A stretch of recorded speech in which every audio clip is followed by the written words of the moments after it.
Let me get the notes up over here. All right, welcome everybody. This is the Marvel Minute. I am Brandon, as always, joined by Trevor. Trevor, what's up? Nothing much today. Yeah, you got power back here, so we're in good shape. This was almost a solo I recorded last night, but probably 2 hours after you sent me the text, you were unsure when power was coming on and came back on, so that's good. Yeah, I got lucky. Oh yeah. But yeah, so Spectacular Spider-Man edged out, I think, Thanos in our vote this week. And then not Old Man Wolverine, All New Wolverine, which was trailing in the vote there. I think it got, I don't know, 20 or something like that. So yeah, we're talking the anniversary issue of Spectacular Spider-Man. And that is written by Chip Zdarsky, art team Adam Kubert and Juan Figueri. Jason Keith is coloring, and the letterer is VC's Travis Lanham. I don't know. That's a lot of I's and E's in there. I can't distinguish one from the other right now. Yeah. For Jerry, something like that. Yeah, it's along those lines. But yeah, we're going to get into the blurb here, spit the bit about this extra long story, and then, I don't know, maybe mention the backup. It's not really worth mentioning. No. But yeah, so here, then we'll tell you to buy, borrow, or forget. So, needless to say, Spectacular Spider-Man has crept back into my life with anniversary issue number 300. And prior to going in and reading this, I have to say I was mildly excited, mostly because I've enjoyed the hell out of the Marvel 2-in-1 and other Zdarsky book. So let's talk about this issue here and see if this week's story changes my stance on this title a little bit. So this issue begins with Spider-Man, and he's pinned under kind of a giant Doc Ock looking arm, courtesy of what's called the Hero Slayer, controlled by the Tinkerer. It doesn't take long for help to arrive after he's, surrounded and taunted by a bunch of familiar enemies. We're talking Hawkeye, Johnny Storm, Black Panther, all without their tech, though, because the Tinkerer has like this, this block program or something enabled where nobody's tech is working. Except for Peter's web shooters, but I think it's so basic, like there's no computer aspect to it. You know what I'm saying? Yeah. He set them all up because he was pretending to be his own brother. Yeah, and like being Mason, and then it's a whole confusing thing. He's like basically inside. Mason is just a robot body he controls inside. I was surprised when I saw that reveal. Yeah, it was interesting. So that the heroes that come to his assistance provide a distraction long enough for Spidey to kind of wiggle free of this pin that he's under. And then the heroes do their best to counter what they can of this Hero Slayer, and the baddies that are running around, obviously minus their tech. It's a little more difficult, but they're doing all right, with the exception of Ironheart, who's kind of just stuck on the ground in this heavy armor, about to get chopped in half when Spidey kind of pulls her to safety and takes her off to the side for a moment. And this is where kind of some dots start getting connected about the long game and the long con that's being played here. When he has a quick back and forth with Ironheart, he meaning Spidey, he kind of connects a few dots, mainly that the Tinkerer's brother Mason, because I don't think he knows they're one and the same yet, does he? Is actually working with the Tinkerer, so he doesn't know that Mason is just a shell for the Tinkerer to control. Yet he thinks they're still brothers working together. And Spidey left his sister Jonah, Betty, with Mason when he headed off to this fight. So he's going to leave Ironheart here, so he can go back to that spot and rescue who he left. And he's gonna find out this big reveal. Ironheart turns the phone she has into a hand cannon and gives Spidey the location where they're at exactly. So it's kind of like a Civil War type thing from the movie that Tony had fighting. What's his name? Bucky. Winter Soldier. Yeah, it's kind of what she puts on her hand here, and then we're back to battle. And because she's using a phone that's, currently free of being hacked from this, this Tinkerer Mason madness. That's why it's all working, from what I assume. I don't get why she puts a scarf around her face, because everybody knows. I know that she's Ironheart. So maybe only the heroes know and the bad guys don't. That's the only thing I could think of. because T'Challa's running around without his mask, and Even the everyone people at knows who he MIT, is, you know. So even the people at MIT, like the people who run the place, all the students, like they all know she's Ironheart. So I yeah, figure if the public knows, you know, yeah. like, I'm not really sure how all that works. I haven't read her book really at all. But so yeah, that's the dots being connected and where Spidey heads off to. So then we check in on that laboratory where he's taking off to. It's the Tinkerer, the Mason's lab, whatever you want to call it at this point. He's got Teresa, Spidey's fake sister, pinned down to a table, while Betty and Jonah are held captive by the robot Mason around the neck. Then this dude, Mintz, comes storming into the room. He confronts the Tinkerer, claiming the Tinkerer is a traitor, when really kind of Mintz is just an idiot and basically lost what he had. This leads to some more fighting. This time, Mintz attacks Tinkerer, who then hops in the body of Mason. Spidey comes. I forgot to mention. Does Mason? I was a little confused by this. Does Mason then turn into this giant hero slayer?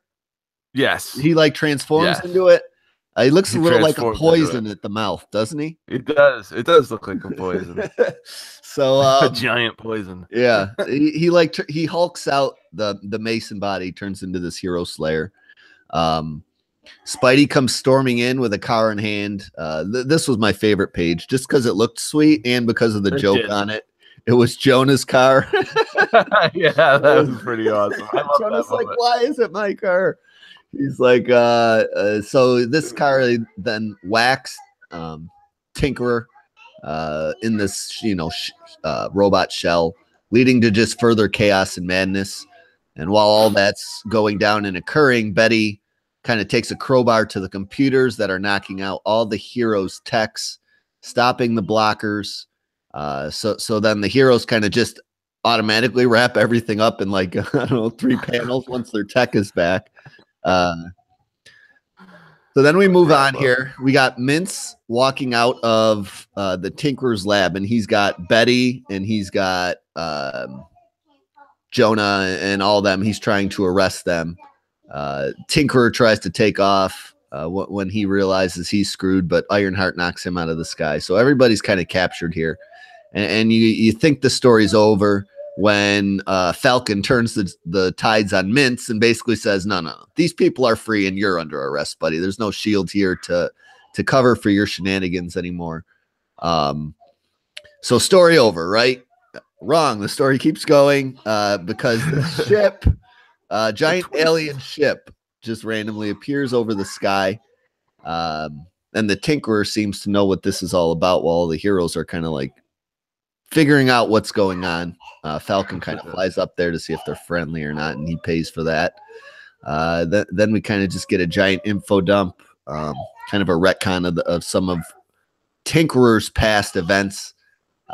So the story is, I guess, Tinkerer found this alien robot scout of the species called the Vedom, Vedom. I just want to keep saying Venom every time I see that word, but it's Venom.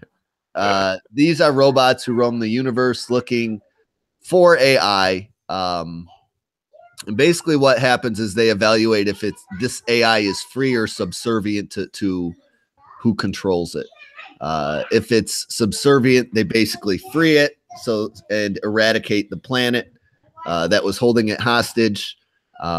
So, not good news for people currently, I guess, on Earth.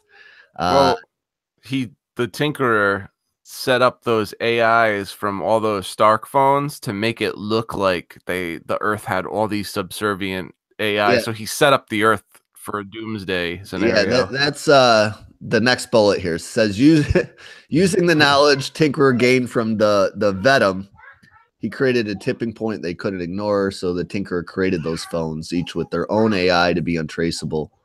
These AIs were subservient to the people, and then, using it all pissed off the Vedom, forcing them to return. Spidey. Yeah, Spidey. I don't know. It was just kind of. I was ready for this story to be over. It's been going on since forever. The first Spectacular Spider-Man issue. It was over, and then they continue it. So I don't know. How many issues is Spidey goes to share what they've discovered with the rest of the crew. And then they're suddenly attacked by a Doombot because these AI can control anything. Doom arrives just in time to take out the Doombot after a distress call from Spider-Man. Basically, Spider-Man's idea is to use Doom to go back in time, use his time machine. I'm not sure really what Spider-Man's plan is once he goes back in time. He's not super specific about that. And with what Doom says and how this time machine works, I'm not even sure what Spider-Man can actually do and how it's going to change anything going on now. So I guess we'll have to wait and find all that out. So Teresa ends up saying she's going to go with Spidey. Jonah, being an idiot, gets punched into this time machine as well. So he ends up disappearing with them. As all this is transpiring and they're being transported to the past, the Venom attack the Doom headquarters because they know he's sending someone to the past to try to change things. Doom's lab kind of gets blown up as the issue wraps up. That's our cliffhanger, basically. So I'm not sure how they're going to get back. I guess they'll have to find a time machine in the past and use it to go to the present. Yeah, who knows? So as all this transpires, at the end there, we just see some covers, like, the history of Spider-Man, Spectacular Spider-Man covers, and then it leads to a backup with Black Cat. But if you've been reading Amazing Spider-Man, this is all just kind of, you see where this is going. Because she's not really running a mob ring anymore, and she's kind of on good terms with Spidey. So yeah, I mean, it's not bad, I guess, but the art's done by the guy who's doing the Punisher miniseries. Oh, really? The Platoon one? Yeah. Yep. Goran Parlov. So yeah, I mean, that's this issue of Spectacular 300. It was a $4.99 joint. Get a whole lot of pages for all that. Kind of a posterish thing of all the covers and a couple pages. But I don't know. As far as buy borrower, I don't even remember what I gave the last issue that we read of this. I think we just gave it I gave it a forget, and I don't know. This was a little better than that. It wasn't so just over the top ridiculous, but not much. I don't know if you counted them up, but this feels like it's been going on for like 12 issues 10. at least. 10 issues. This is the 10th. I'm just you can't drag a Tinkerer story out for 10 issues. He's not that interesting of a character, and it's still continuing. I mean, the art is decent, but I just have no interest in this story. The one development that I've liked out of it is like the change in relationship with Jonah. But other than that, there are just too many goddamn characters in this book. Like every 2 issues introduces a new guest star, and they never go away. They just stick around and hang out in the story. And this book has this book has a cast of literally, like, I don't know, 20 characters between the good guys and bad guys at this point in time. But yeah, now we're dealing with these Venom, and hopefully that'll start paring down a little bit now that Spider-Man's in the past. But you start throwing time travel into my Spider-Man stories, I'm already having trouble with it, and I'm kind of really out, mentally checked out of them. So I guess I'm leaning towards a forget still for this. I mean, I don't have much love for this book. I like Zdarsky's other work that he's done, but I don't think he's a good match for Spidey. And it's not even really a Spider-Man book. There's 500 goddamn characters in this thing, and you don't get as much Spidey as you want anyway. So that's where I'm at with this. I haven't changed my mind on Spectacular. I caught up. It was a lot of homework I did not really enjoy a lot of. So that's where I'm at. I'm done like keeping this book on my tablet. It's going away from my life. I'm over it. So I don't know. What'd you think? Probably something different than me, because I'm not a fan of Zdarsky's Spider-Man. Yeah. I liked it a little bit. I don't think it was completely. I mean, if you go back and you listen to our first, I think we reviewed maybe 1 issue of this, and we destroyed that issue, and we never came back to it. And I think if you like go to that review and then come back to this one, I think there's a big difference between now and then. It's a lot better. It's a lot less wacky and stupid, and a lot less out of continuity. Like the first issue that we did, I remember both of us complaining about how it just felt like it was an Elseworld, and this feels like it's at least based in the 616 universe. The relationships between the characters got a lot better over the past 10 issues, and the story structure is is good. Like it's well written. Like it's not completely awful. So I guess it just comes down to whether it's like for you or not for you. The art's gotten better. The addition of Juan Frigeri really bumped up Adam Kubert's style. Like in the first few issues where it was just Adam Kubert, the Looked art real just sloppy. Yeah. it looked really sloppy and just like heavy pencils, and didn't look like it was inked very like that well. But when Juan Frigeri joined it, it's just gotten a lot tighter and better and better. So I'm gonna have to give this one a borrow. I really, there are a lot of things about this I liked, and I find most of like the back issues that I've read enjoyable reads. Like it's not the best comic you're ever gonna read in your life, and I still enjoy Amazing Spider-Man a lot more. Yeah. But from the first issue we reviewed to now, this has really gone up a lot of points with me. So it's a borrow. Ugh. Yeah, I just thought this was kind of supposed to be the more street level Spider-Man book. That's kind of what it was billed at when it came out, and now we're dealing with aliens that are ending the planet, and almost every hero in the Marvel universe. So I don't know. I feel like it's got away from what it's supposed to be, and it kind of just sells down there with like, you know, Spider-Man, Deadpool type area, which isn't really great.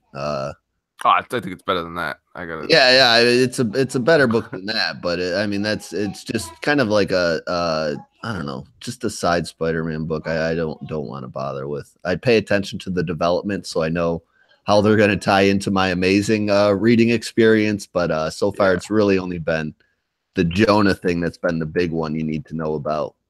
Amazing, and definitely the better book. Yeah, and if you know the Jonah development, this 10-issue storyline so far can kind of just be boiled down to that, and that's what you can take out of it. So, but we're going to wrap things up, guys. I will get that poll up on Monday for you this week. I've been pretty good about that the last 2 weeks. Now that things have settled down a little bit, but yeah, I'm going to go fix a leak in my sink, and I don't know. You guys enjoy the rest of your weekend. We'll holler at you next week. So peace out.